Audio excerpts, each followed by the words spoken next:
श्री साईं बाबा की जीवनी और चमत्कारिक कथा शिरडी के साईं बाबा भारत के सबसे प्रिय संतों में से एक हैं। उनका जन्म कब और कहाँ हुआ यह आज भी पूर्णतः स्पष्ट नहीं है, क्योंकि स्वयं बाबा ने कभी अपने बारे में विस्तार से नहीं बताया।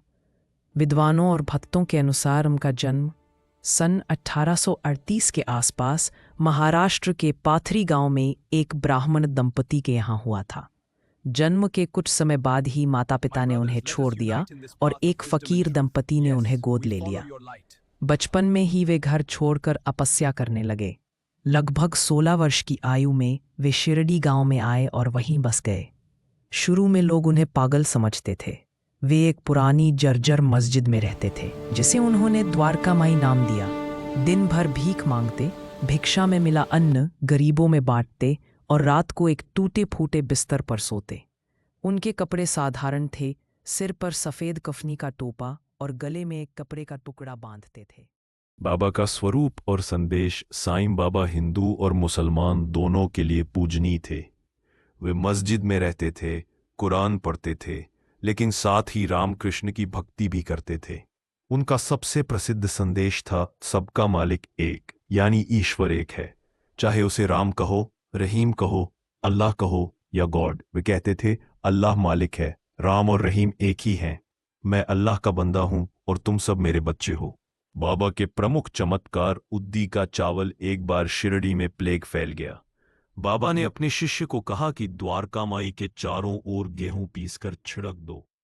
जब ऐसा किया गया तो प्लेग रुक गया। जलती धुनी से हाथ डालना। बाबा दिन रात धुनी जलाते थे। एक बार एक लोहार का बच्चा धुनी में गिर गया।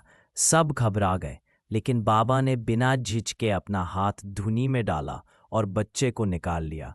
उनका हाथ भी नहीं जला। जब पूछा गया तो बोले, माई द्वारका माई ने बुलाया था। दूर बैठे भक्तों की रक्षा नाना चांदोरकर, दास गणू, तात्या पाटिल, लक्ष्मीबाई जैसे अनेक भक्तों की दूर बैठे बैठे रक्षा की। एक बार मुख्य शिष्य माधवराव देशपांडे की पत्नी को प्रसव पीड़ा हो रही थी। बाबा दूर से ही उद्दी भेजकर उन्हें बचाया। मृत्यु पर विजय। बाबा ने पहले ही कह दिया था कि वे 1918 में अपने शरीर का त्याग करेंगे।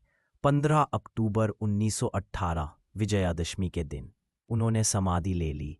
लेकिन आज भी लाखों भक्तों का अनुभव है कि साईं बाबा जीवित है और उनकी हर पुकार सुनते हैं। बाबा की 11 वचन। सबसे प्रसिद्ध वचन, जो शिरडी आएगा आबद दूर होगी, सारे कष्ट मिट जाएंगे। मैं अपने भक्तों का बोझ हमेशा उठाता हूँ। मेरी समाधि भी जीवित रहेगी और भक्तों की सहायता करेगी। मेरे पास आओ, मैं तुम्हें शरण दूंगा। और इसी तरह कुल 11 अमर वचन हैं, जिन्हें पढ़ने मात्र से भक्तों को शांति मिलती है। आज भी साईं बाबा जीवित हैं। आज शिरडी का साईं बाबा मंदिर भारत के सबसे बड़े तीर्थों में से एक है। हर गुरुवार को लाखों भक्त बाबा की आरती गाते हैं, उद्दी लगाते हैं और अपने दुख बाबा के चरणों में रख देते हैं। बाबा का संदेश आज भी वही है, श्रद्धा और सबूरी, विश्वास और धैर्य रखो, मैं तुम्हारे साथ हूँ।